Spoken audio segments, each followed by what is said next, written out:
The emperor of the universe, said the adopted brother of the emperor, introducing him to a lady who was obsessed with the emperor. "Hi, who are you?"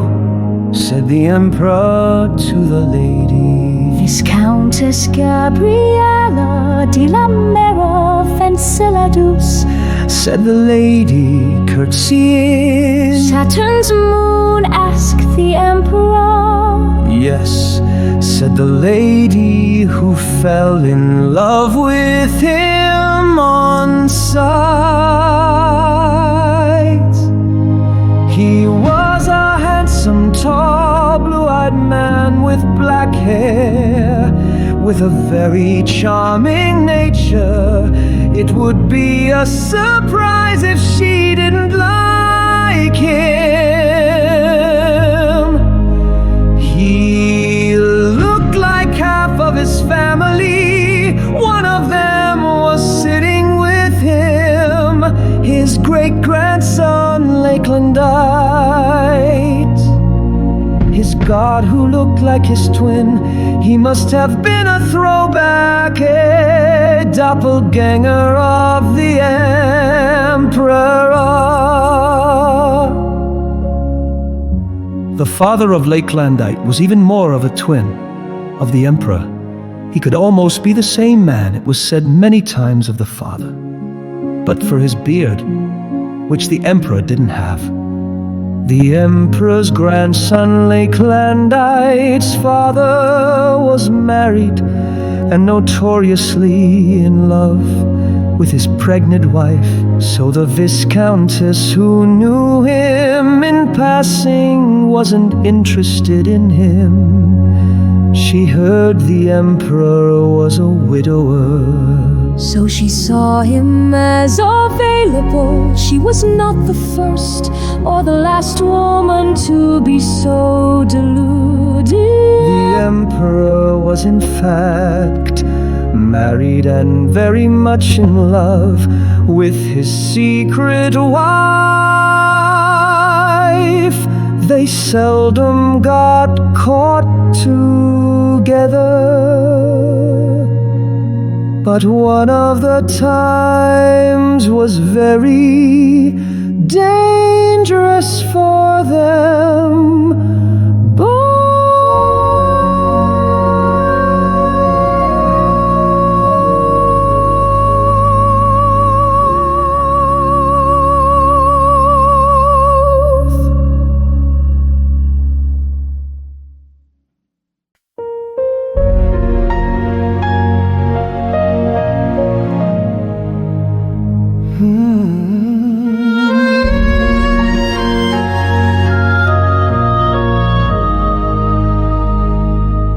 They were at a summit and found themselves in an empty room, far from the crowds. Little did they know they were observed either. The observer, the viscountess, was walking alone, enjoying the quiet. She heard the emperor's voice on her walk, so she walked to it.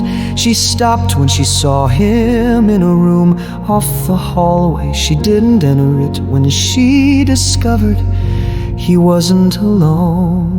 There was a woman with him. "Blake, my love," said the woman's voice, "my angel, I love you," the emperor said, his voice full of passion. The viscountess's heart was breaking as she peeked in the room, nervously to see what was happening.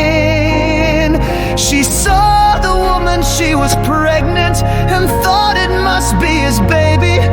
They looked so in love, and she was both disgusted and jealous of the woman with the man she loved. They were kissing.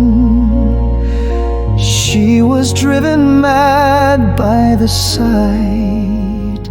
She recognized her. She was a married woman. She was betraying her husband with emperor, but she would have given anything to be in her place. She wanted to kill her, to be with him. She thought it was a very insane thought to have. So she walked off quietly, leaving the lovers to themselves.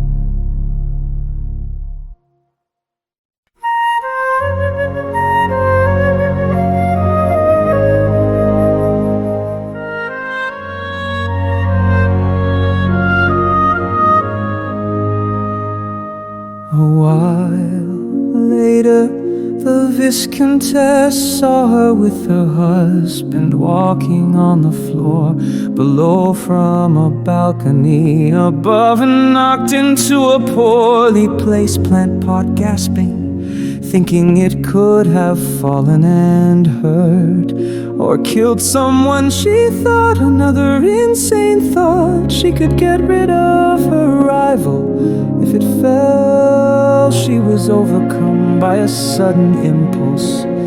She pushed it off the banister, panicked, and ran away. Below, the pot fell, killing someone, the intended victim's husband saw the pot falling and pushed his wife out of the way of the pot, and it crashed down on him, breaking his neck. Anna, the wife herself, panicked as she hit the ground, worried about the baby. She looked at her husband and said, "Blake, are you dead?" "Yes," said a grim reaper in the corner of the room, looking at her worried. "Angel, are you all right?"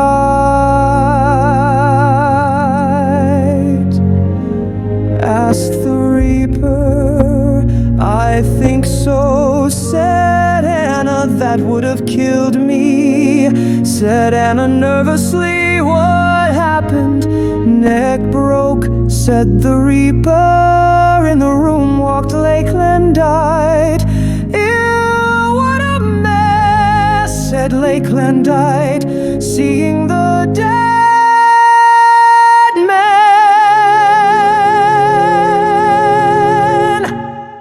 Pull yourself together.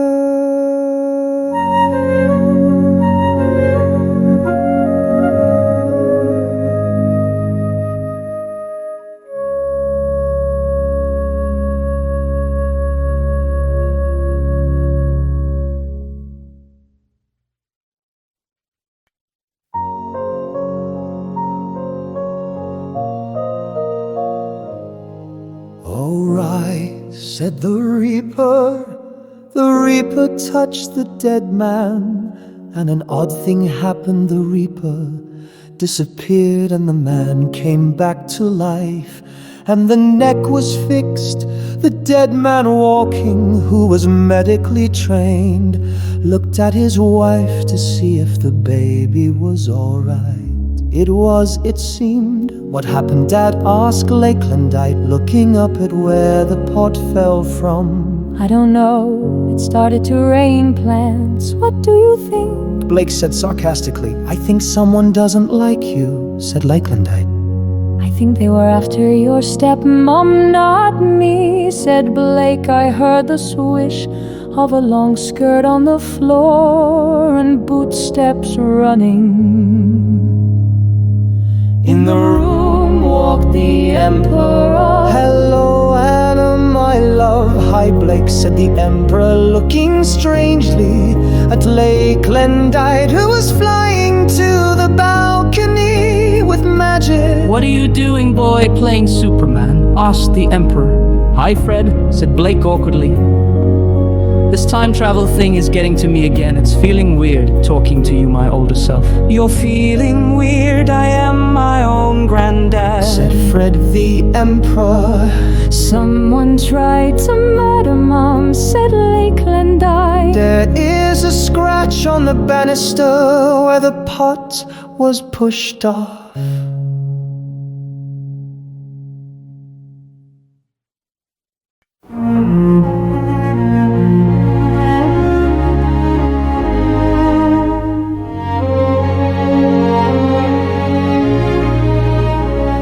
Why would they want to hurt her? Asked the Emperor. Don't know, said Anna. We don't want to lose you again. You were reincarnated once. I doubt you'd come back again, said Fred. Blake and Lakelandite agreed they didn't want to lose her again. Anna was the wife of the time traveler who was Blake and Fred, and was the reincarnated mother of Lakelandite. I think we need to hide her and put in a substitute so we can find this person who wanted to kill her. They are dangerous, Lakelandite said. Who the Emperor asked. You said his son Lakelandite. Me in a skirt, said the Emperor awkwardly. You are death insurance, said Lakelandite. Okay, said Fred, I'll pose as him, said Lakelandite, pointing at Blake. Why, asked Blake. I want to look the assassin in their eyes and ask them why they did it, said Lakelandite. Fair enough, what do I do? Should I guard Anna Blake? No, Astrakhan, said Lakelandite. Astra was Lakelandite's dead twin sister's adult daughter, the queen of vampires. You play him, said Lakelandite. Why, ask Fred. In case the assassin tries to kill the Emperor, said Lakelandite. They know I can't die, said Blake.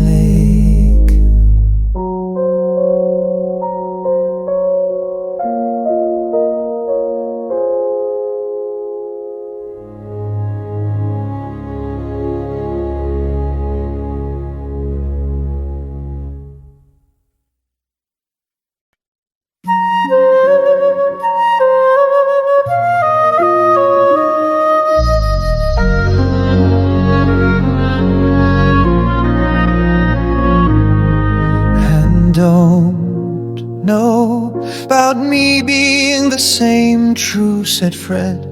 Fred looks nothing like me and Blake has a beard, Anna said, pointing to the bearded Blake. Lakelandite was clean shaven. Easy fix, just change our appearance spells, said Fred, who did and was now wearing a dress like Anna's and had long hair like hers. You still don't look like me, you look like a man in a wig and a dress, said Anna. Lakelandite found this very funny, his dad in a dress. You look like a real drag queen king, said the laughing Lakelandite to Fred, who was also the king of the earth. Very funny, boy, Fred said. It needs a few tweaks. The Emperor waved his arm over himself, closing his eyes, and he was Anna's double. I forgot that spell, I've been like this for as long as I can remember, said Anna. They weren't human, they were powerful sorcerers who just took human form with powerful appearance spells. Anna herself was a magician too, but she was another sort. She was a fate who came to life when the time traveler's first wife, Lakelandite's mother, died. She was her reincarnated. Anna was his second wife.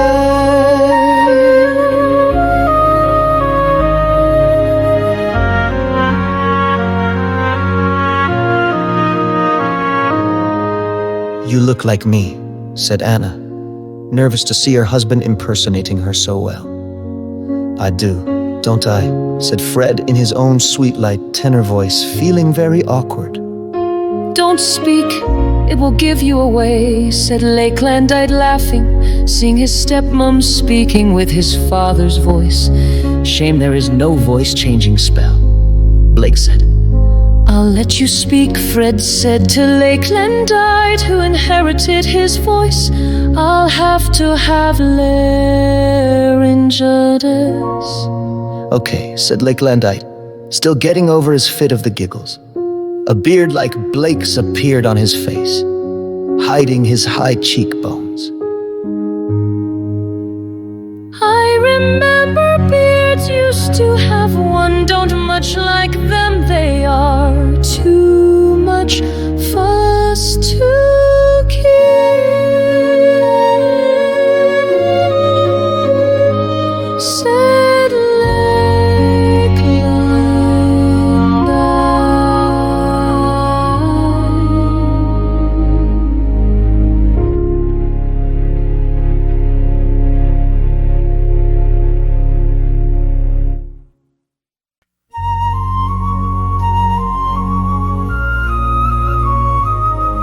"Yes," agreed Fred.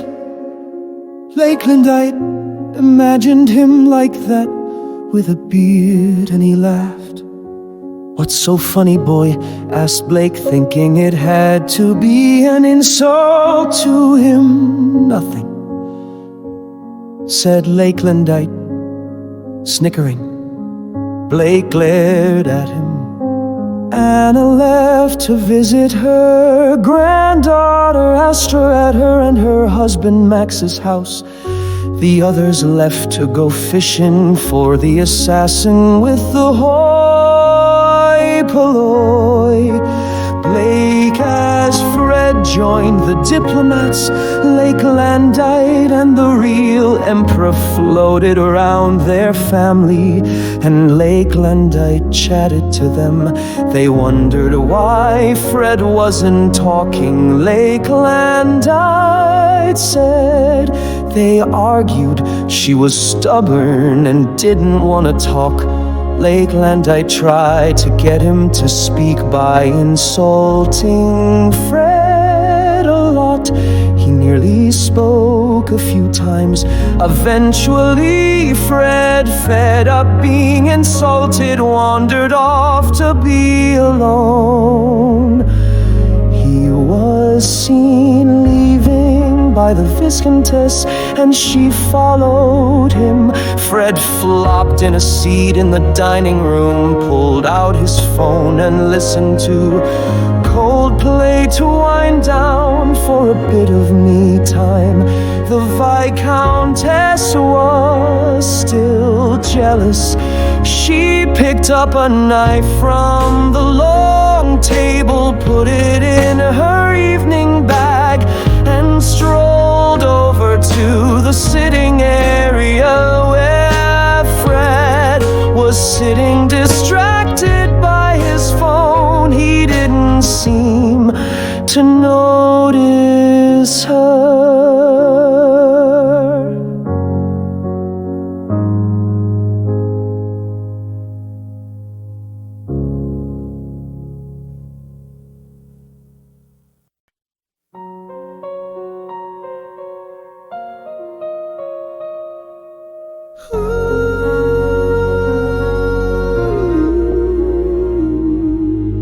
She walked up to him. She noticed his eyes were closed. It was too easy, she thought. She took out the knife and stabbed him in the heart. He opened his eyes and groaned and said in a pained, unmistakable voice, "Damn, not again." He looked and saw her. "What have you done?" and dropped dead, holding the knife in his chest. She panicked, she realized she had killed the man she wanted to kill, to be with. He had changed his appearance, spell she realized, as one of his people. She removed the knife from her dead love and drove it into her heart and died. "Lakelandite, come here, I need you," said a voice in Lakelandite's head. Lakelandite appeared out of thin air where he was called to.